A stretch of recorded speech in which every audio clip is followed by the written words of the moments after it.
It's your boy Jermaine Marbury, and you're checking out the Three Count Podcast. Do you wanna get live with me? Do you really wanna ride with me? I'm in the club, baby, grind on me. Welcome everybody to another great edition of the Three Count Podcast presents Now Into the Ring, and I'm your host, Clifford Red Dog Miller, the man that leads you up that mountain called wrestling. And by season 5 or 370 something episode, I would just hope you say it with me. I am your Sherpa, because like your tribal chief, acknowledge me. But like every good Sherpa, you gotta have someone who's been there, done that, and can do it more efficiently. You can. That's why it's never about me. It's about who's entering the ring. So who's entering the ring? You can find this man at the Wrestling Open. You can find him at Supernova. You can find him at Limitless, NEW, WWC, RSPW, BST, PAPW, WFA, and beyond. He is the ankle breaker. He is the slam dunking. He is the alley ooping, the air main, your MVP forever. Just a kid from Rucker Park. He is Jermaine Marbury. What's up, Cliff? How's everything, man? Yo, what is up, bro? What is up? What is up? Not much, man. You lost me a little bit. All those letters, man. I was like, wait a second, where? Okay, got you. Yeah. Yeah. Oh, yeah. That one place. Yeah. Nah, man. It's like it's funny because like we do like all these intros and stuff like that. So we go back and I have to do like all the research and stuff and pull back. So I'll be looking at people's stuff and I'm like, listen, man. Like I understand that there's more than one place called RSPW, but at this point in time, we are legit just gonna go with RSPW. Yeah. Yo. So listen, man, we met at the Wrestling Open. Yep. And then from there, we just kind of been seeing each other here and there, whether it's at the Open, Supernova Wrestling. I catch you at other places, just kind of moving, doing your thing, watching you at Limitless. Like, bro, you are like all over the place, man. Thank you, man. Yeah, it's crazy to me how I got here because I tell a story all the time. Like when I first started wrestling, like I was not getting booked like at all. So like it felt like overnight. Like I went from getting booked maybe once a month to like now like I'm doing like loops where like I'm having like 4-show weekends, 3-show weekends. Like I'm always traveling on the road like every week. So like, I'm definitely blessed. Yeah, it's crazy though, because like and it's a thing that like a lot of people will tell you too, is that like your first couple years things are just gonna be kind of slow, and then as you start to build momentum, like just be ready, because like 1 minute it'll be there and the next minute like, bam, all of a sudden like you're everywhere. And when I was like down in Maryland, it was a similar thing, right? Like I remember my first year, like I think I had like 4 matches, and then after that I had like 17, then it was like 37, and it was going up into 40, and then I ended up moving. So now I'm like back to that rebuild phase. But yeah, like you said, man, like it just takes that one shot and all of a sudden like bam, you're all over the place. Yeah, no, you're right. And I think for me, like, I just got lucky, honestly, because, like, I think with Wrestling Open, like, me getting put on that platform put a lot of, like, eyes on, like, me and what me and Benny be doing in the ring. So, like, I definitely was put in, like, the right, position to get to where I was. Yeah, I don't think it was luck. I'm gonna be 100 with you, man. Like, you could be like, yeah, I got lucky, I got this one thing. But the thing about it is that you were prepared for the moment when it came.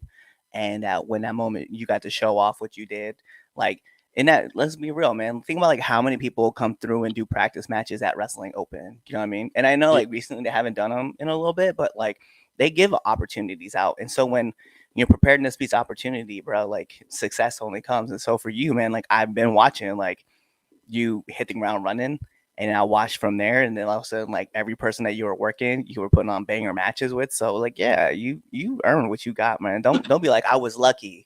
Like, nah, you got it because you had it right. Thank you, man. That means a lot. It's one of those things too, like because your character is based in the world of basketball, and it's a tough character to kind of like portray like the athlete kind of person, right? Because I know like there's guys that are like I'm the football player, and it never really works. They got to kind of like change up their gimmick, but you like have built your whole moveset around shit that happens in basketball. And I'm like, and I was telling you, man, and I'll sing it to the day that it till my vocal cords go. But your character, the way you have it fleshed out, like it's unlike anything I've ever seen. Yeah, thank you, man. That definitely didn't happen like overnight. Well, it was one of those things where like when I first started wrestling, like I didn't really know who I was. So I was kind of just like throwing things at the wall and seeing like what stuck. And so like you know, after like my fourth or fifth match, like I finally got like basketball shorts, and I was like, okay, like, am I a basketball player? Like, let's see what's going on here. And then came the theme song, and then after like joking around with some of my friends, like then came like Benny, and then came like all like the cool moves I do. You feel me? And so like I'm definitely like proud to say I feel like I have one of the most like, complete characters like in our area. And see, the thing I also like too, and I don't know if you do this intentionally or not, but I'm gonna say you do, is that you have like the Ben Wallace thing going on, where like when you're in your home court, like you have the fro going out, but then when you're on the road, like you have the rose, and like I've peeped, and I think if it's not, it might be something you might want to think about because I do think it's a cool concept that like people like. I think people like are don't realize that that is actually a cool little tweak to a character you could do. Yeah, actually, I haven't had my hair braided since like January. I love when my hair is braided. It's a lot easier to maintain. I can just kind of like wake up and like within a few minutes, like I'm ready to leave my house. Or look at the afro, like it takes a long time. But yeah, I feel like as like just as a baby face, like the afro fits me a lot better. And I've had a lot of conversations with like people who've been around for a very long time that told me that like I gotta stop braiding my hair. Like that the hair is what makes me stand out too. You know, so. I like it. I like it, and I do. I mean, like you want to make yourself like larger than life. That's what we tell all of our people. Yeah. That's what we talk about being larger than life. I was just saying because and to be real, like when Ben Wallace was playing, you know, when he was at the home court, like he had the fro. He was larger than life. People will talk about it. And then when he was on the road, he'd have it braided so that way, he can move quick in and out of places like you were talking about, and he didn't have to Yeah. spend a lot of time. So I do think about, I see that as far as like with your character. I'm like, bro, I was like, there's so much cool shit that's going on with this that people don't realize. Like, um, I think we talked about this like in our chat, but one of my close friends who lives in Maryland, Hmm. he doesn't even follow wrestling, and he found you on TikTok, and Yeah. he like sent me the video. He's like, "What is this?" And I was like, "Oh, dude." I was like, "That's Jermaine, bro. Like, hey, yo, that Euro Networker is so lit." Like, okay, so I have two questions, right? They're Okay. gonna kind of follow up. Like one, like what was the moment that got you in, and then two, like when you started adding those things to your character, how did you find that shit to do?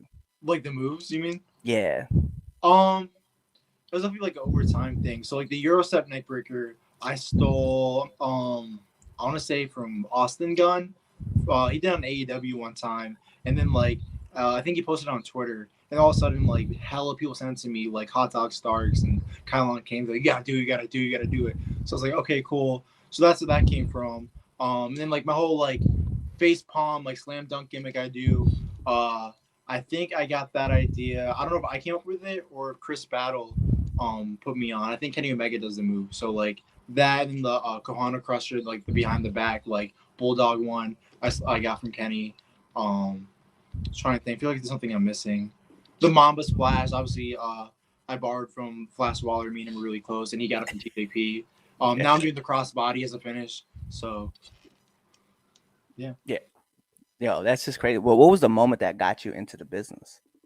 Well, I mean, I've been a wrestling fan for a long time since I was like 6. So now we're talking like 2008. I think I discovered pro wrestling through video games. I remember like playing like SmackDown's Raw like 2007 at my cousin's house, like way back in the day when I was a little kid. And then like one day, like a year later, like I was flipping through channels and I was like, wait a second, like Monday Night Raw, like this stuff's real, like you know what I mean?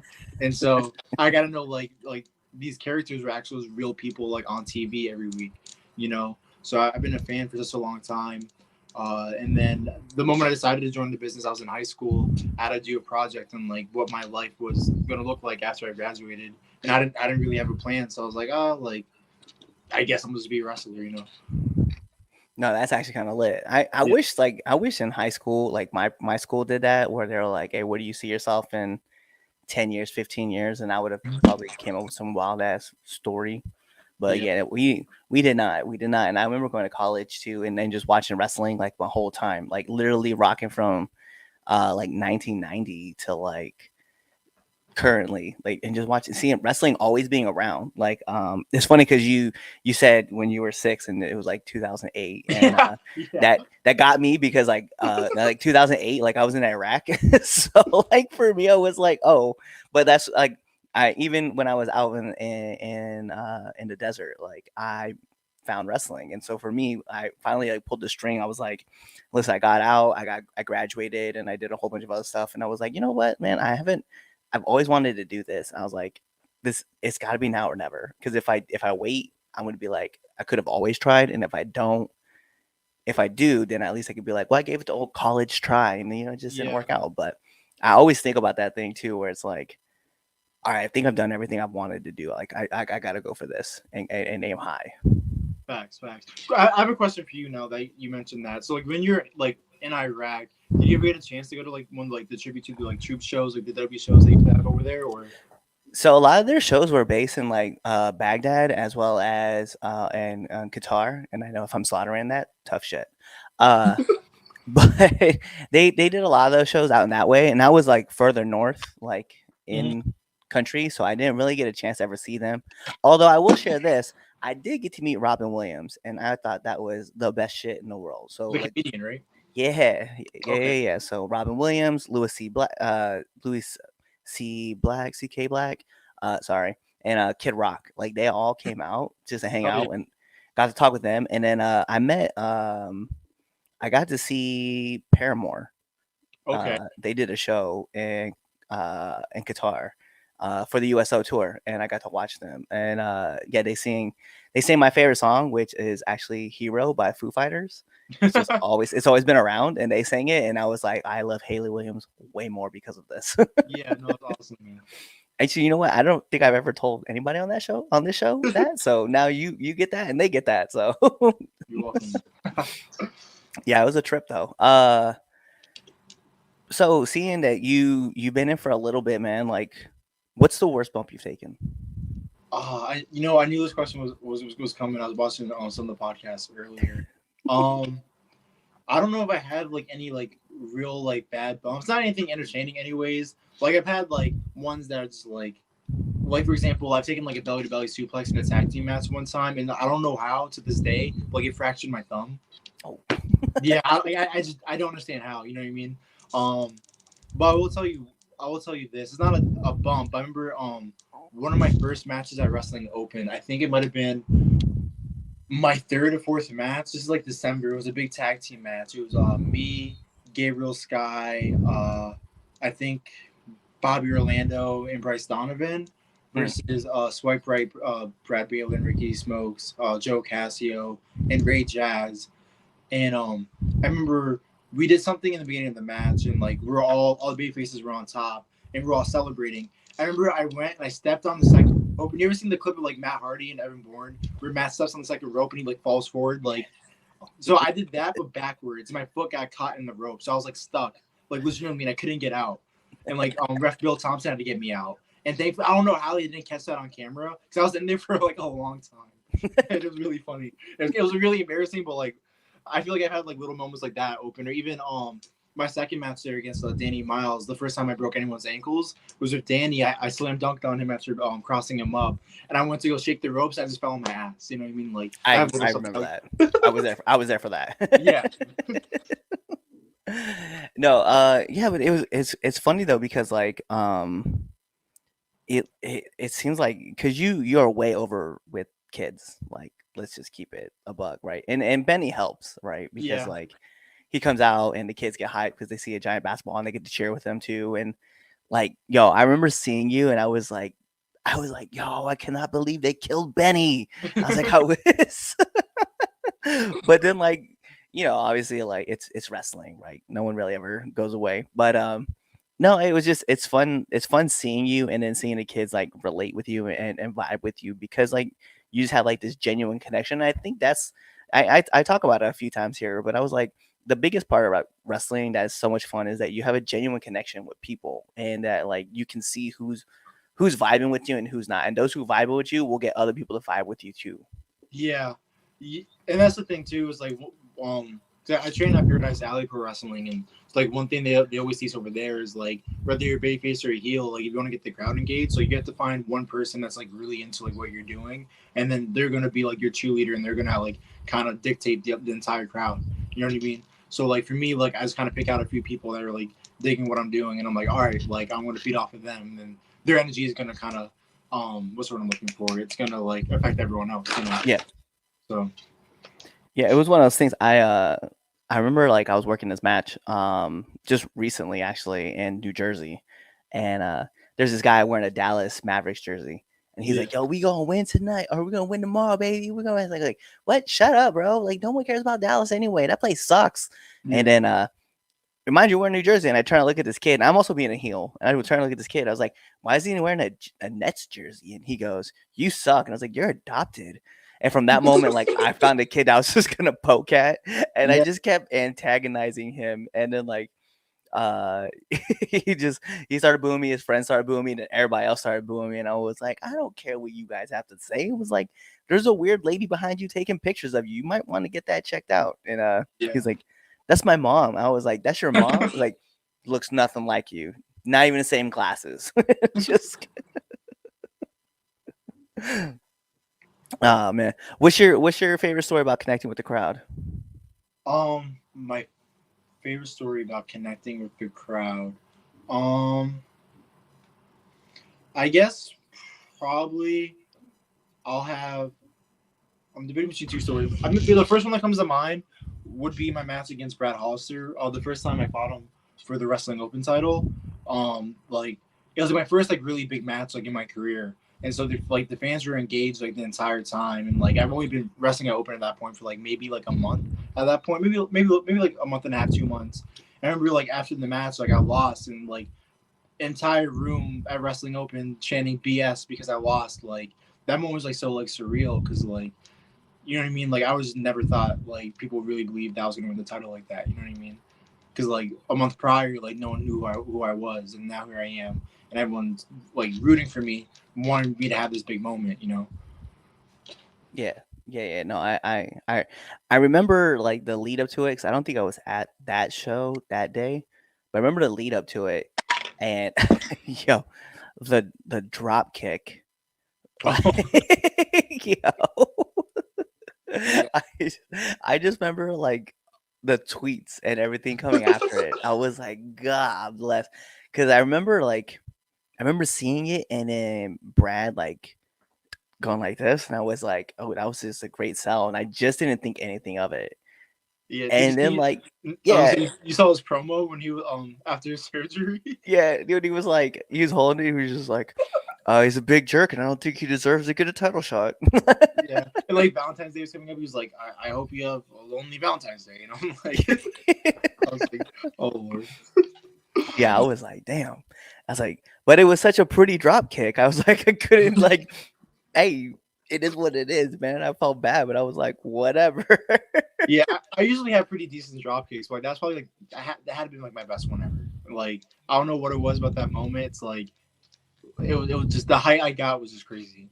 Yeah, yeah, and I'm like, and not that I would talk about Brad this way, but Brad's not the tallest dude in the world. So when you were like, I mean, you were like at his ears, like hitting that drop kick. I was like, God bless, my man is in the sky.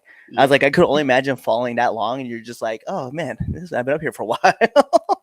yeah, man. Hey, but no, so like you've had these like badass matches with like Channing Thomas, you've had them with Brad, you know you're working, you guys got your new story lined up right now.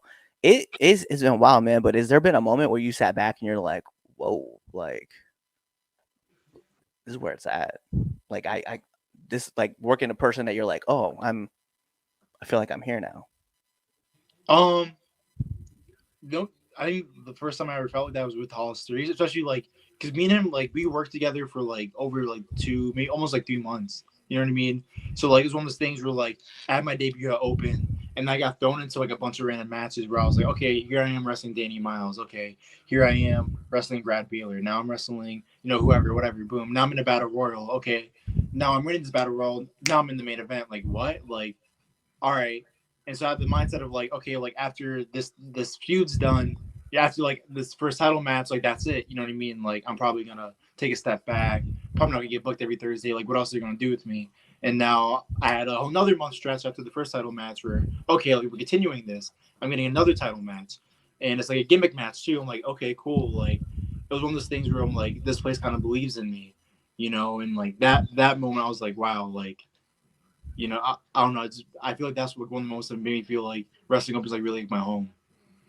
Yeah, I agree, man. I agree, and you just fit in with the rest of the roster too. Like, there's like a bunch of characters on there, and then your character just stands out amongst all of them. You could tell, like, it's always one of those things where I look at it, and I'm always like, that's what I'm trying to figure out for like myself, like how how's my how to work your character into that world, right? And it's like that just seemed like a character that they were missing on the stand was like this athletic, had a basketball kind of style, just a lot of things that you could run with, miles that you could run with, and like you just slid in and you were just right there for the setup. Yeah, thank you, man. I appreciate that. Yeah. Hey, so I'm gonna ask you this question, and since you said you've seen a couple of the episodes, what's the Okay. hardest lesson you've had to learn being in the business? Um, the hardest lesson I had to learn since being in the business.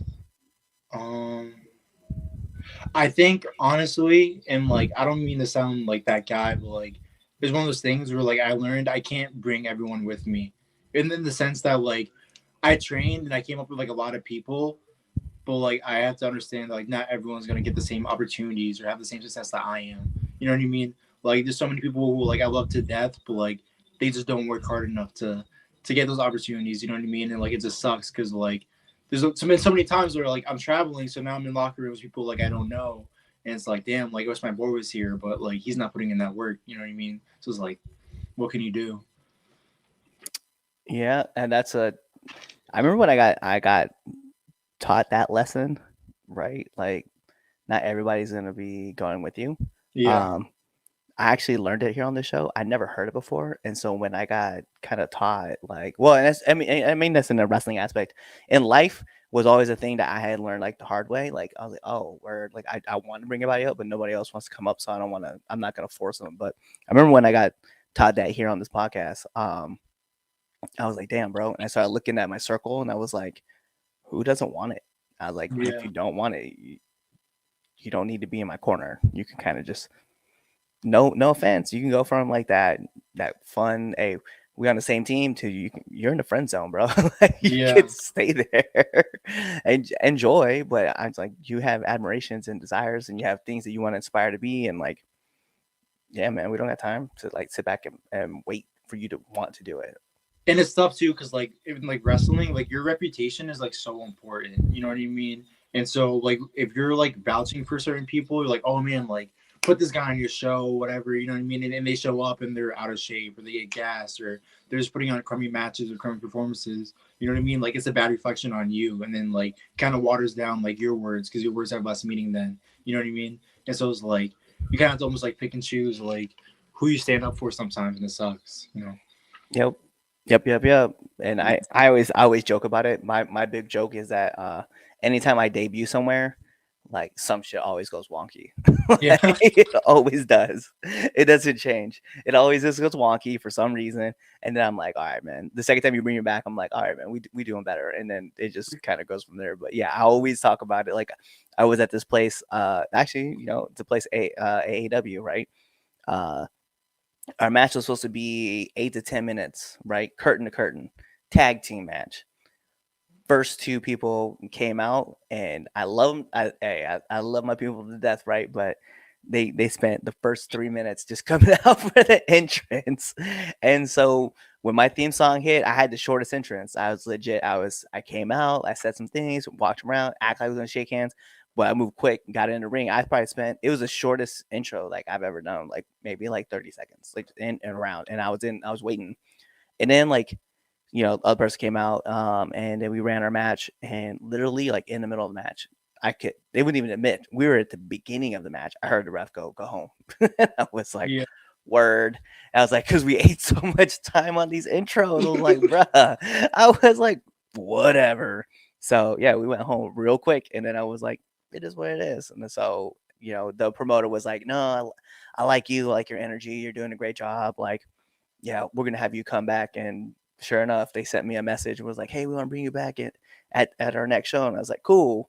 I was like, what do you guys need from me? So, Yeah. but yeah, that was a kind of a quick lesson. Was like, bro, you got to know curtain to curtain or bell to bell. Like, if Yeah. it's curtain to curtain, like don't do that stuff. I don't know. I feel like for me, like entrances are a big part. So I kind of get like their point of view. So yeah, you got to just plan around that. You know what I mean? Because I tell people all the time, like if I get my like music, bro, like I'm going full entrance. I'm walking around the entire ring. You're getting the powder, like you know what I mean. That's so. Some people take like a minute and a half, but still, like I just got it. You know what I mean? Yeah. Yeah, I'll share more about it with you after this because you guys don't get all of this all of this. You guys get like the 50,000 foot view and that's it. Yep. Yo, so let me take this over to my favorite part of the 3 Count podcast. It's pretty easy. It's the 3 Count podcast, 10 count questions. Here's how it works, Mr. Marbury. I'm gonna fire off 10 questions at you rapid fast, and whatever your answer is, it is your answer. Okay. Okay. All right, so we put on the imaginary timer for added pressure. Bing! And in the words of my favorite commentator, Mike Goldberg, here we go. SmackDown or Raw? Raw. Favorite movie? Oh my god, what's it called? Mid-90s. I have a poster in my room. Okay. Pancakes or waffles? Pancakes. Favorite cartoon? Scooby-Doo. Marvel or DC? Marvel. Okay, you said it in question. I don't really watch like superhero movies, so like it's kind of tough. But that's fine. Yeah. You picked the best one, and I don't care what DC fans say. Favorite TV show? There's either The Walking Dead or Breaking Bad. Honorable mention, Winning Time. So. Hey, I like it. Allen Iverson or The Professor? Yeah. Favorite podcast? Favorite podcast? The Experience. Jim Cornette. I like it. Nominate one person that you want to see on this podcast. I'm thinking. Benny the basketball. Hell yeah. Benny definitely belongs on the show. Last but not least, my favorite question I ask every single person who comes on this show. Oh. Wow. You okay? Drink some water. I'm choking on my own spit because I'm so excited about the question. Favorite curse word? The N-word. None. No curses for me. I don't swear. I like it. Listen, man. So those are all my questions I got for you. So the last thing I need from you is to let our listeners and our viewers know where they can find you. You can find me at Instagram. On Instagram, at Jermaine Marbury 4.3. You can find me on Twitter and Facebook at Jermaine Marbury. You can find me on TikTok at Jermaine Marbury 3 and on YouTube at Jermaine Marbury. There you go. He gave you all of his handles. He told you where you can find him, even gave you his YouTube channel. So you guys know what to do. Go out there, follow him, give him all the likes, shares, comments, do all that good stuff. And like every great part of a wrestling match, we gotta take this home because this is the 3 Count Podcast presents Now Into Ring, and I'm your host, Clifford Red Dog Miller, the man that leads you up that mountain called wrestling. But like every good show, it's never about me. It's about who's into the ring. So who's into the ring? You see him right there, Jermaine Marbury. And you know what that means. Tune next episode and be there, or you're legitimately follow us on all of our social media platforms. You're subscribed to our YouTube channel. You're following us on Spotify. You're listening to us on Amazon Music. You're even leaving those 5-star Frog Splash reviews that you would do off the top rope on Apple Podcasts. You're even checking us out on that dumb app with the stupid jingle, that goes iHeartRadio or whatever it is.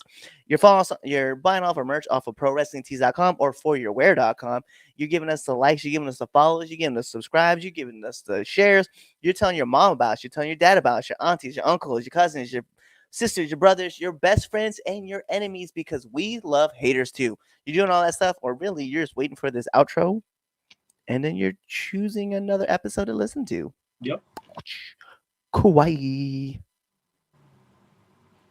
What's going on? It is Clifford Red Dog Miller, the man that leads you up that mountain called wrestling. And what we need from you guys is to kind of show some support, right? We want you guys to go to our YouTube channel at the 3 Count Podcast. go onto our Twitch channel, 3 Count Pod, or even our Facebook page, 3 Count Podcast, and just give us a like, follow, subscribe, even give us a comment, right? Do all that cool stuff. Share it with your friends, share it with your family, share it with your enemies, right? Or you can even come talk to us and just chat us up, right? Find us on Twitter at 3count_pod. Find us on IG and on TikTok at 3countpod. Go ahead and leave us those comments. We want to hear from all of you guys. We want to keep putting on videos and stuff like that. We want to keep making this content better, so we want your guys' support. Also, if you guys want to, go support us at prowrestlingtees.com/the 3 Count Podcast, or even find us on foryourwear.com.